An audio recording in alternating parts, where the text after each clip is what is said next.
주라서 예배의 중요성에 대해서 좀 말씀드리겠습니다.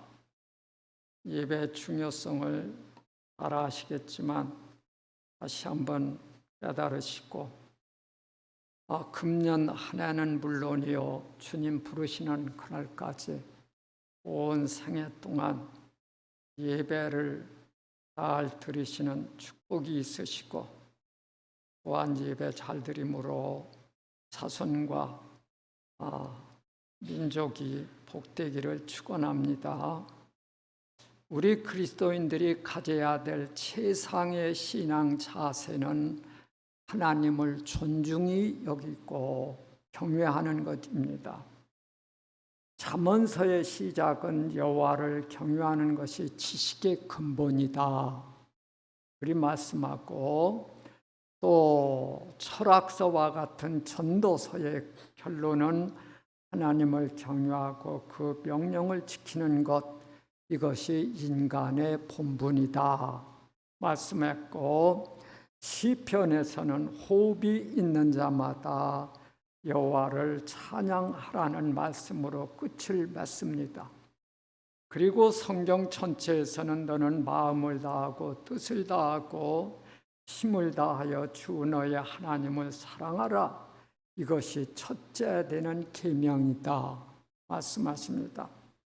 이처럼 우리 사람들이 가져야 될 최상의 신앙 자세는 하나님을 경외하고 존중하는 것입니다. 그렇다면 하나님을 경외하고 존중하는 신앙 자세는 무엇으로 드러나는가? 예배 생활로 드러납니다. 하나님께 드리는 예배를 중히 여기는 신앙은 하나님을 존중하는 신앙이요, 예배를 소홀히 하는 신앙은 하나님을 존중하는 신앙이 아니라고 봐도 과언이 아닙니다. 오늘날 교회 문제의 본질은 예배를 중요하게 여기지 않는다는 데에 있기도 합니다. 예배가 형식주의로 흘러가는 것, 이것이 문제이기도 합니다. 예배는 신앙생활의 꽃이요 정점임에도 불구하고 예배가 형식주의로 흘러가는 것, 이것은 참 안타까운 일입니다. 그래서 오늘 저는 예배란 뭐냐?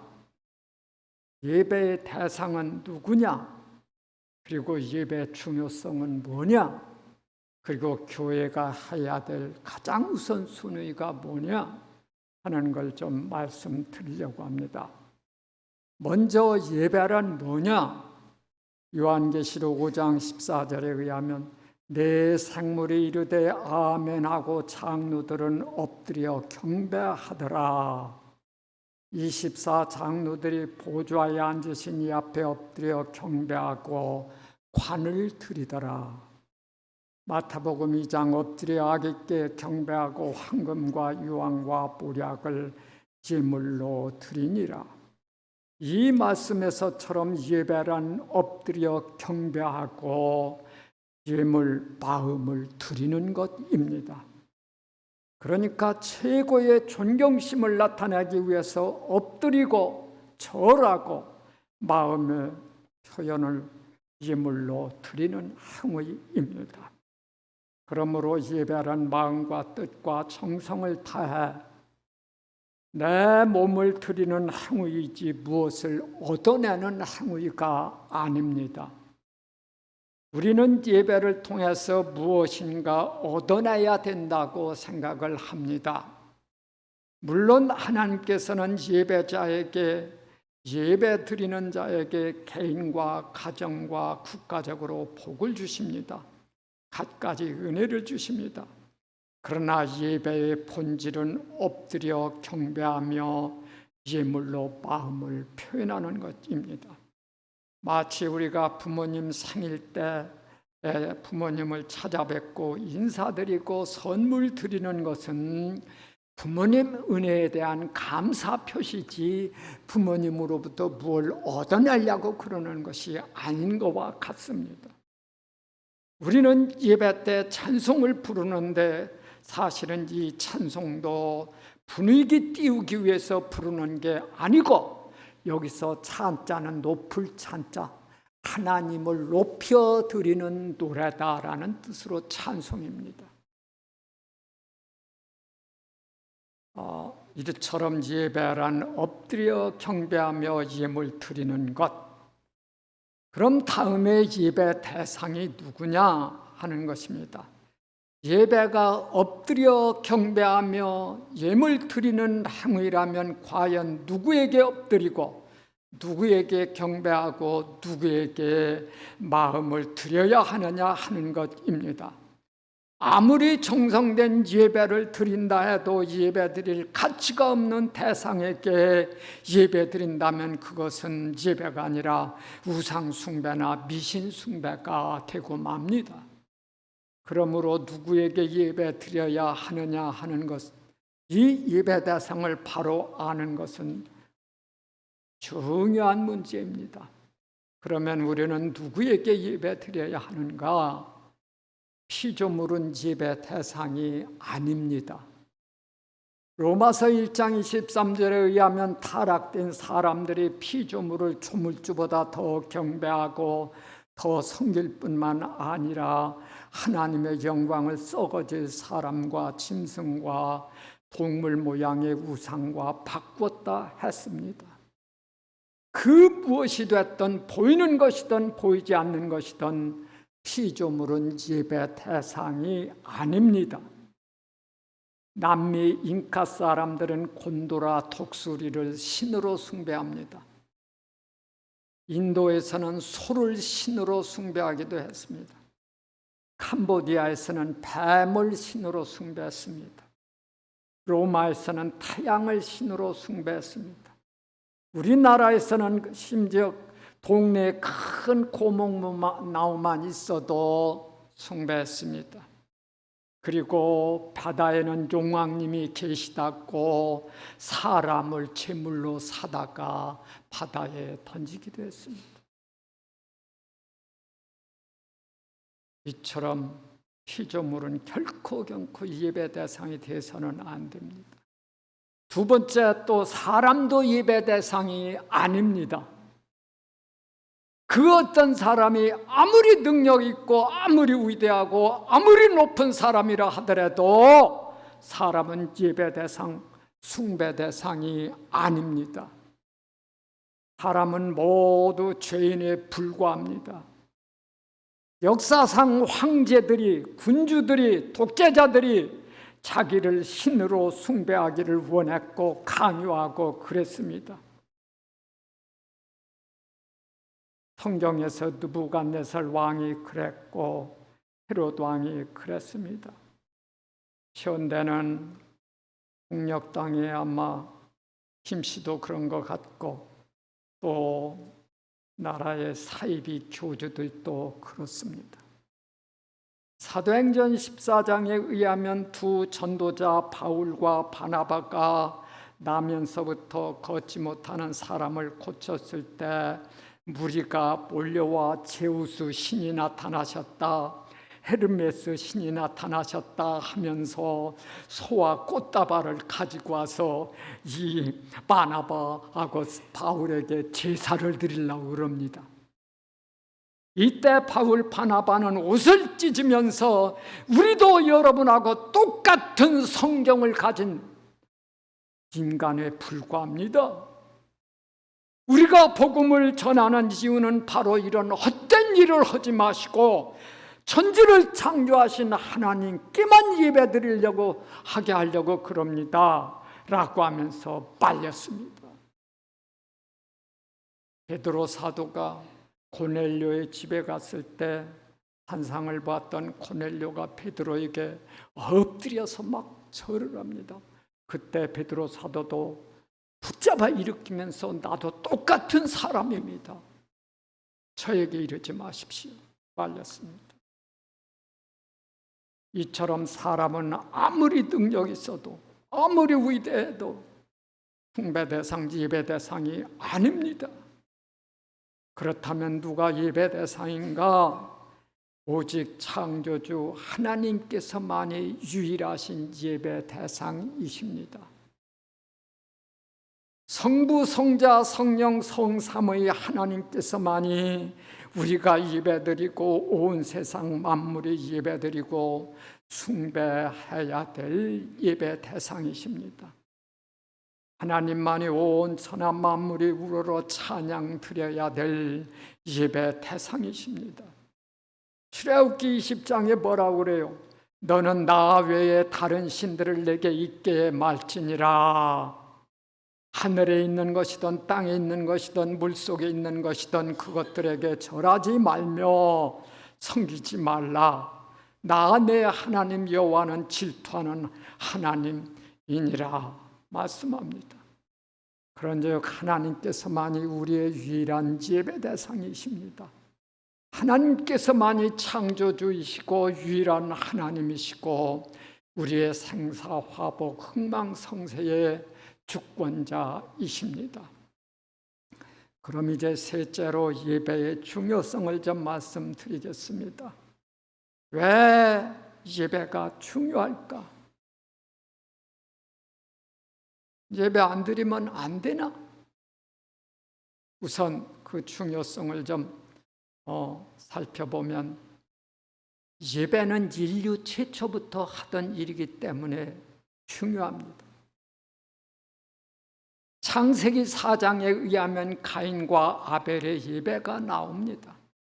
가인과 아벨은 곡물과 양으로 제물 삼아 하나님께 드립니다. 에덴 밖에서 낳은 첫 인간 가인과 아벨, 이들이 예배 드렸다고 하면 이들은 누구로부터 그 예배를 알았을까? 아버지, 엄마, 아담, 하와로부터 예배 드려야 되는 걸 배운 겁니다.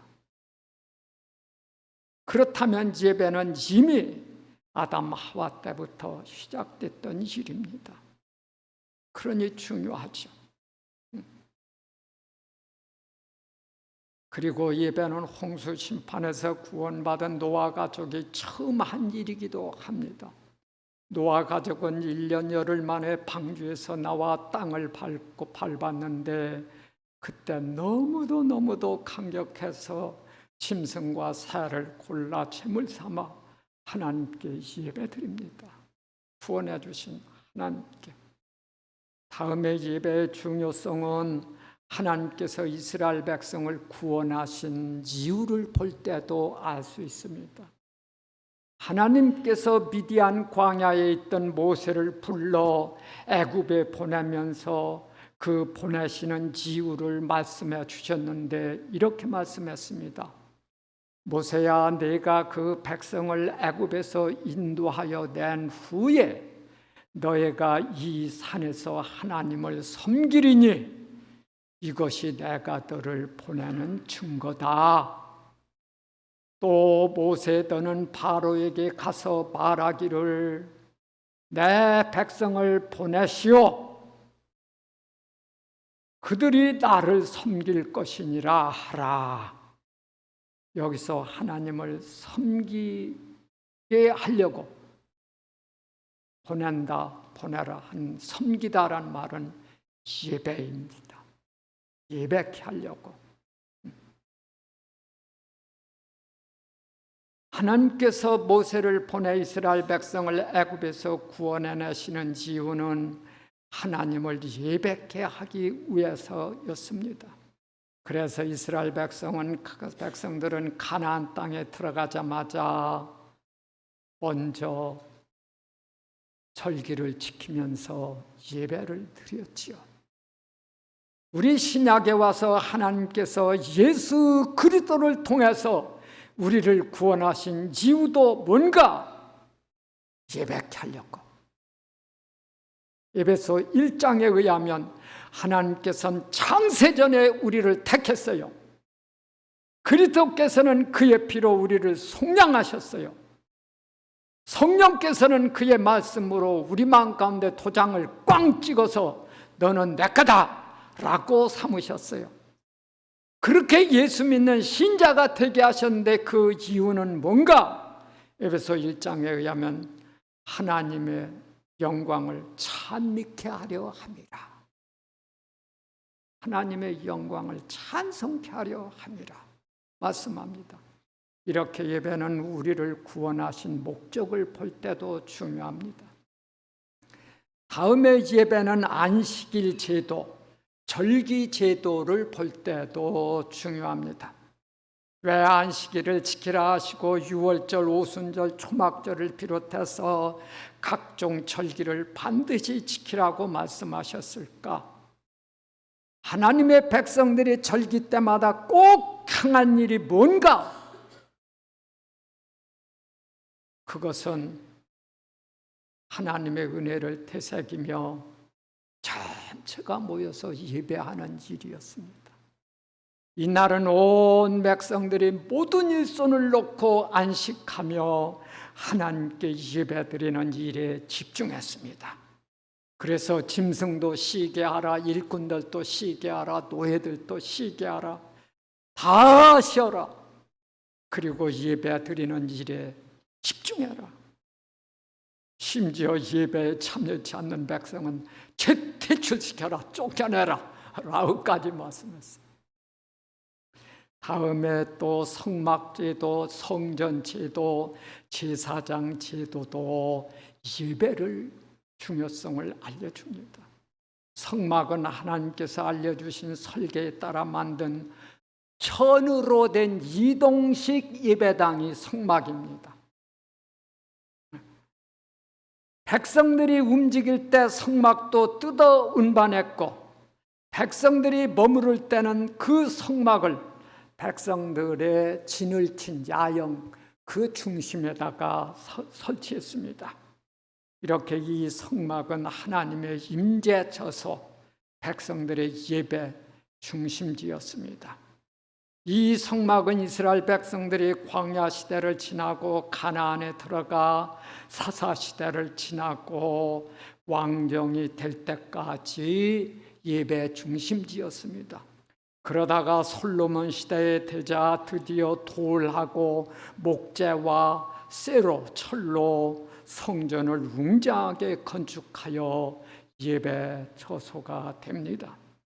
이 웅장하고 아름답게 지어진 솔로몬 성전은 바벨론 침략으로 남유다가 망할 때 허물어집니다. 그때까지 예배 중심지였는데, 그리고 다음에 세월이 흘러 바벨론의 포로로 잡혀갔던 유다 백성들이 70년 만에 해방되어 고국 이스라엘 땅에 1차 5만 명이 돌아옵니다.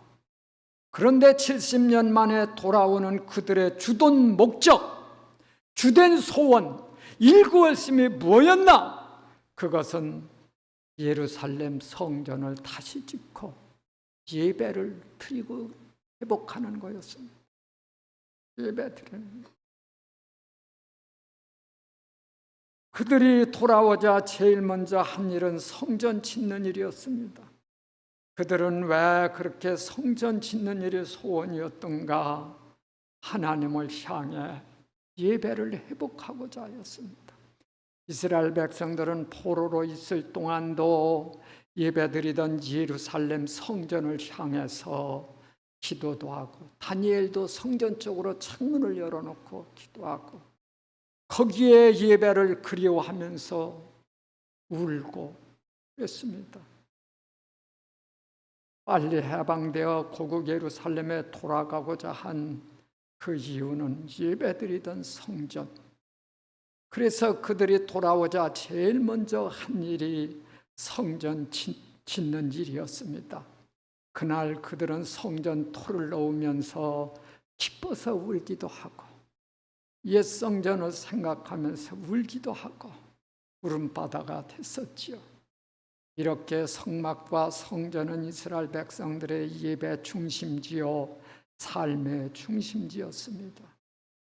신약에 와서 예수님께서도 성전에서 매매하는 자들을 보시자 분개해서 상을 뒤엎으시고 짐승들을 쫓아냈습니다. 왜? 예배 처소가 방해되니까. 이처럼 성막제도, 성전제도, 그리고 예배를 집례할 레위 지파와 제사장들을 세운 것은 모두가 다 예배를 위해서였습니다. 다음에 또 예배가 중요한 것은 선지자들이 예배 생활 소홀히 하는 백성들을 책망한 것을 봐도 알 수 있습니다. 이사야 선지는 예배 생활 소홀히 하는 당시 백성들을 향해서 책망합니다. 너희가 성전 뜰만 밟고 있구나. 헛된 재물 가져오지 말아라. 보기 쉽지 않다. 너의 월삭과 청한 절기가 꼴보기 싫다. 입으로는 나를 존경하되 마음은 멀구나. 그러나 안식일을 거룩하게 지켜야 한다. 그러면서 강도 높게 책망했지요. 말라기 선지자도 포로에서 돌아온 백성들이 예배를 소홀히 하면서 형식적으로 드리고 그들이 예배가 귀찮다, 번거롭다, 꼭 이래야 되나 하면서 코웃음 치자. 그리고 드리는 재물도 훔친 것, 저는 것, 병든 것, 그런 걸 가져오니까 이런 백성들을 보면서 선지자는 차라리 예배 못 드리게 성전 문을 닫았으면 좋겠다. 그러면 속 시원하겠다. 심지어 제물로 가져온 짐승의 똥을 너희들의 얼굴에다가 쳐발라 줬으면 좋겠다. 그러면서 심하게 예배를 바로 드려야 된다고 외쳤습니다. 이처럼 하나님에 대한 공경심은 우선 예배 자세로 드러납니다. 예배는 하나님을 향한 나의 마음의 표현입니다. 또 하나 예배가 중요한 것은 우리의 운명을 좌우하기 때문에 그렇습니다. 아시는 대로 예배를 소홀히 했던 가인은 결국 죄인의 대표가 되고 예배를 잘 드렸던 아벨은 결국 의인의 대표로 기록이 됩니다.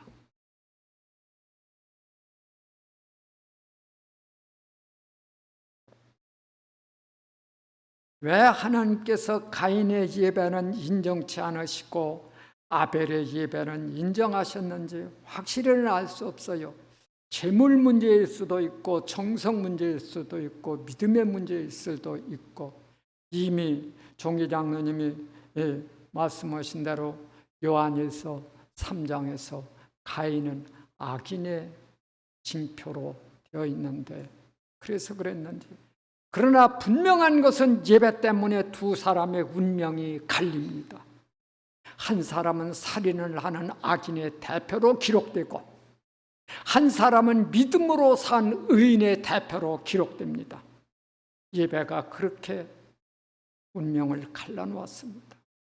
사울왕과 다윗왕도 마찬가지입니다.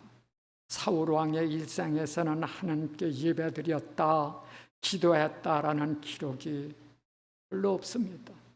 심지어 예배드리기 위해서 제사장에게 법궤를 가져오라고 했다가 지금 바쁘다고 취소시켜버립니다.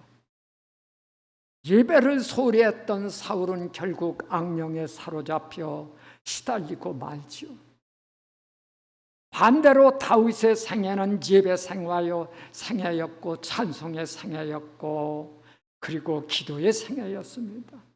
하나님께 대한 예배를 중히 여겼던 다윗은 찬란한 왕국을 이루었고 지금도 이스라엘 백성들은 다윗 시대에 나 때를 그리워하면서 국기에다가 다윗의 별을 그리고 국기로 삼고 있습니다. 그는 왕이 되자 하나님의 법궤를 예루살렘으로 모시고 성전을 짓고자 하는 마음도 가졌었지.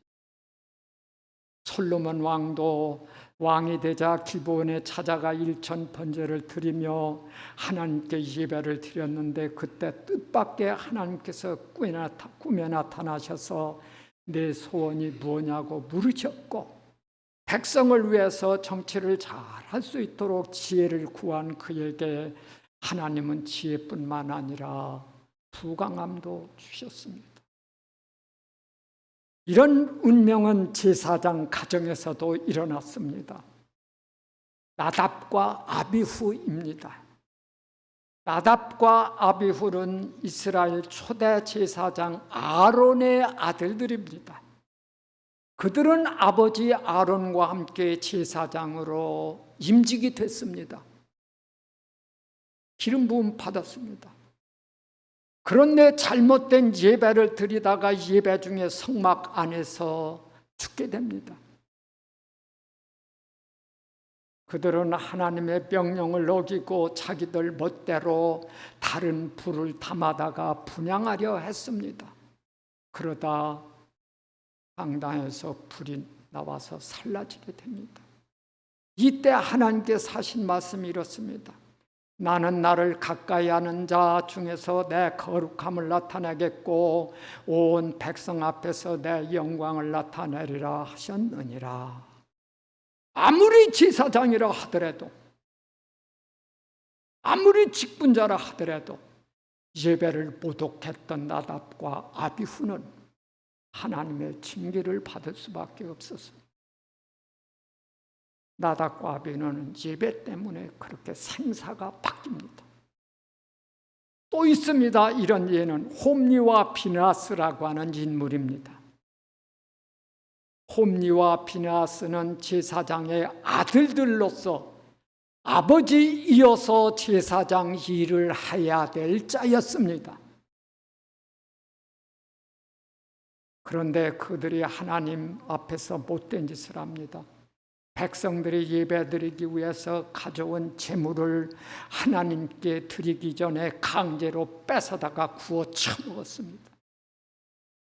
안 됩니다. 예배 드리고 나서 드세요. 이랍다. 그러면서 강제로 뺏어다 처먹은 겁니다. 삶은 고기도 제사장 몫이 있고 하나님께 드릴 몫이 있는데 긴 창 갖고 가서 그냥 마음대로 찔러서 그저 아무거나 막 갖다가 먹고 말리면 해들고 이 외에도 나쁜 짓을 합니다. 이들에 대한 성경의 기록을 좀 들어보시기 바랍니다. 홈리와 비느하스, 이 소년들의 죄가 여호와 앞에 심히 크면, 이들의 죄가 하나님 앞에서 심히 크면 그들이 여호와의 제사를 멸시함이 어떠라. 그리고 이 집안에 닥칠 운명이 예언됩니다. 크게 세 가지. 제사장의 대가 끊길 것이다. 노인이 없는 집안이 될 거다. 먹을 것을 구걸하게 될 것이다. 이 말씀대로 그 후에 이 집안에 이대로 이루어지고 닥치고 말지요. 이토록 예배는 사람의 운명을 좌우합니다. 예배 멸시자는 제사장이라 하더라도 심판과 징계를 받아야 했고, 예배 존중자는 은혜와 축복을 받아야 했습니다. 오벳 에돔이라고 하는 사람은 석 달 동안 하나님의 법궤를 잘 모셨는데 그 집이 복이 되었고, 반면에 웃사는 하나님의 궤를 함부로 다루다가 처벌됩니다. 예수님께서도 예배 생활을 꼭 하시는 것을 볼 때 중요성은 여전합니다. 예수님은 안식일 날 회당에 찾아가시는 것이 정한 규칙이었습니다. 누가복음 4장 16절, 예수께서 그 자라나신 곳 나사렛에 이르사 안식일에 늘 하시던 대로 회당에 들어가사 성경을 읽으려고 서심해. 이제 네 번째로 예배, 교회 존재 이유라고 하는 걸 좀 말씀드립니다. 교회는 선교 공동체입니다.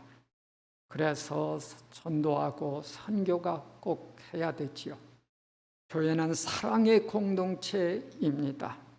그래서 성도 간에 서로 교제하고 나누고 사랑이 있어야 합니다. 교회는 봉사의 공동체입니다. 그래서 교회에서는 교회 안에서뿐만 아니라 사회에서 봉사와 섬김이 있어야 합니다. 교회는 교육의 공동체입니다. 그래서 가르침도 교육도 훈련도 있어야 합니다. 그러나 교회의 첫째가 되고 먼저 있어야 될 건 뭔가? 그건 예배입니다. 예배가 첫째고 나머지는 두 번째, 세 번째, 네 번째에 불과합니다. 하나님께서 우리를 부르신 것은 일이나 시켜 먹으려고 부른 게 아닙니다. 하나님이 우리를 부르신 목적은 예배자가 되게 하기, 하나님의 은혜 속에서 같이 지내고 같이 교통하기 위해서.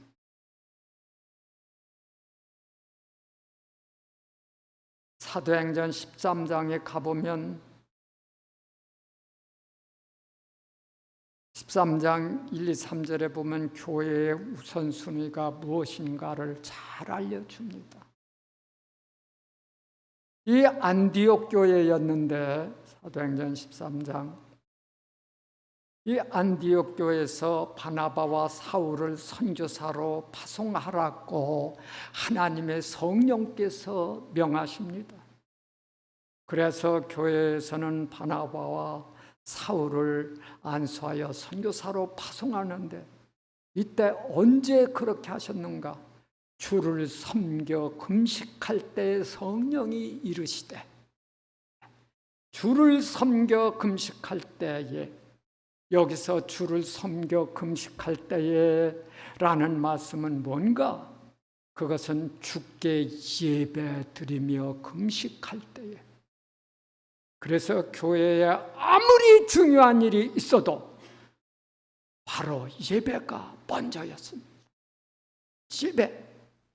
예배. 그래서 이 선교사들은 선교 훈련을 받을 때 이 교육이 꼭 듣고 가지요. 저는 이 말씀을 보기 위해서 여러 성경을 10여 권 다 봤는데 예배였습니다. 예배가 먼저입니다. 나머지는 다음입니다. 오늘날 교회가 잘못하면 일 중독에 빠질 위험이 있습니다. 교회에서 다채롭게 무언가 하지 아니하면 불안해합니다. 교회가 침체된 것 같고 잠든 것 같습니다. 그래서 다양한 활동을 합니다. 최대한 좋은 시설을 갖춥니다. 완벽한 수준을 만듭니다. 오늘날 사실 교회들은 방송 시스템에 있어서 방송국 못지 않습니다. 그런데 인류 역사가 우리에게 가르쳐주는 교훈은 예배를 중히 여기던 하나님의 종들이 가장 큰 영향력을 끼쳤다고 하는 사실입니다. 하나님을 우러러 기도 많이 하고 하나님 말씀을 두려움으로 받들고 전하던 종들이 큰 일을 했다는 사실입니다. 교회가 1차적으로 해야 될 일은 문화사업도 아니요, 자선사업도 아니고 오락도 아닙니다. 사람이 진정 죄인임을 깨닫고 회개하고 예수님이 진정 구세주시요 하나님이심을 깨닫고 믿고 성령으로 변화되어 거룩하고 순결하고 사랑의 사람이 되는 것, 이것이 교회가 먼저 해야 될 일입니다. 그럼 언제 이런 은혜가 있는가? 예배 통해서입니다. 구약에도 그렇고 신약도 그렇고 교회 역사, 성경의 역사는 예배의 역사입니다. 모세는 이스라엘 백성에게 당부하기를 가나안 땅에 들어가 살 때 한눈 팔지 말고 교만해지지 말고 택하신 곳에 모여서 예배 생활을 제대로 하거라 당부했습니다. 신약에 와서 사도들도 교회를 세우게 될 때마다 모이기를 패하는 어떤 사람들의 습관에 본받지 말고 모이기를 힘쓰거라 당부했습니다. 초대교회 때부터 지금까지 2000여 년 동안 교회의 공예배는 계속되어 왔습니다. 모여 예배드리는 이 예배 때문에 성도들은 고난받고 박해받고 땅굴, 동굴, 산속으로 피해 다녀야 했습니다. 성도 여러분 아시죠? 청교도들이 왜 죽음을 무릅쓰고 나무 목선 하나 타고 대서양을 건너서 아메리카 땅에 갔습니까? 무엇 때문에 그랬어요? 당시 영국에는 교회가 있었는데 신앙의 자유를 찾아서 그랬습니다. 그렇다고 하면 죽음을 무릅쓰고 나무배 타고 대서양 아메리카로 신앙의 자유를 찾아서 갔다고 하면 그 신앙의 자유가 무슨 신앙의 자유입니까? 예배입니다.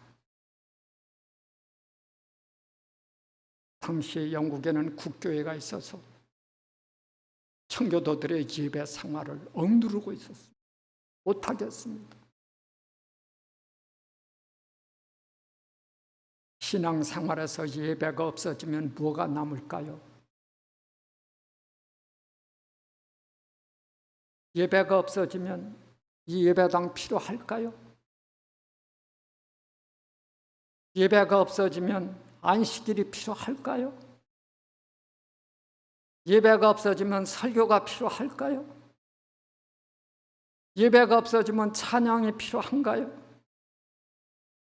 예배가 없어지면 마귀 역사만 남습니다. 물론 예배는 가정에서도 드릴 수 있고 산에서도 드릴 수 있고 바닷가에서도 할 수도 있고 뭐 어디서고 할 수 있습니다. 숫자 2명이 될 수도 있고 10명이 될 수도 있고 더 이상 많은 사람이 될 수도 있습니다. 그러나 예배가 없어지면 필요 없게 되죠.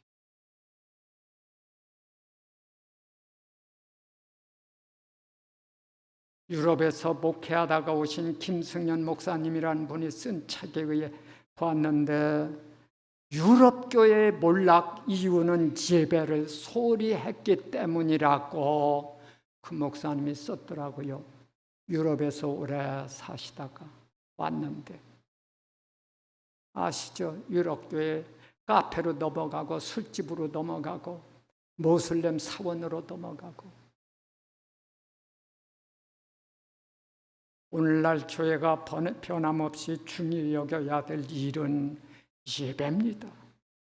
하나님은 우리가 마음을 다하고 뜻을 다하고 힘을 다하여 사랑하고 존중하고 엎드려 예배드려야 될 하나님이십니다. 하나님은 유일하신 창조주요 구원자요 보혜사이십니다. 하나님께서는 예배를 통해서 우리 믿는 성도들의 영혼을 복되게 하십니다. 잠자는 영혼을 깨워도 주시고 의심하는 영혼에게 확신도 주시고 슬픈 영혼에게 기쁨도 주시고 절망하는 영혼에게 소망도 주십니다. 예배 통해서 예배 생활은 낭비가 아닙니다. 사람들 중에는 예배 생활이 시간 낭비, 돈 낭비 이런 낭비로 여기는 분이 있어요.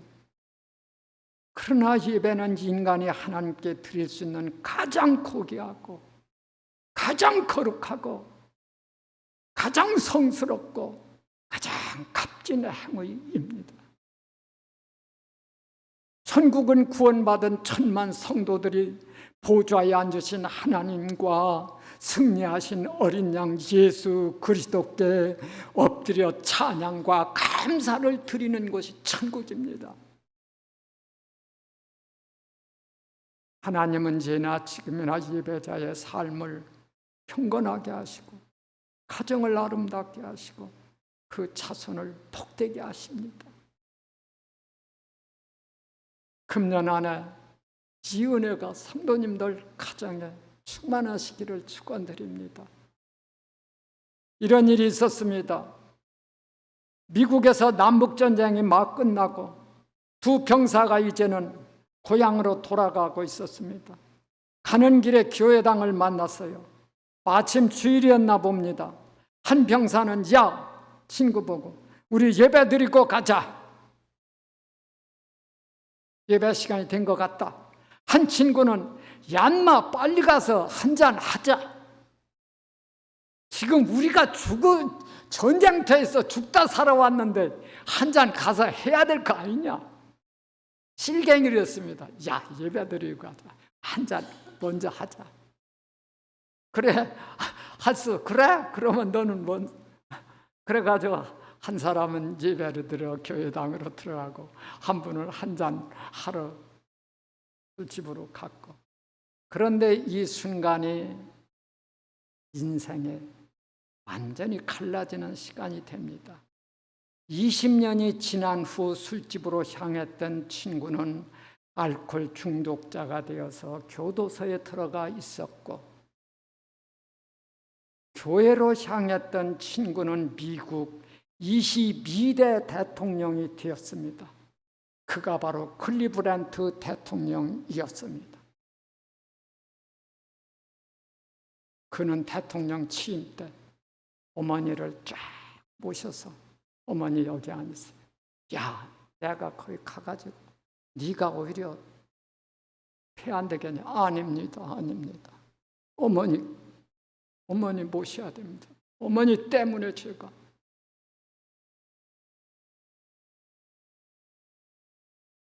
성도 여러분들, 금년 한 해 그리고 앞으로 온 생에 주님 부르시는 그날까지 건강의 축복도 받으셔서 하나님 앞에 예배 생활이 늘 있어지기를 축원드립니다.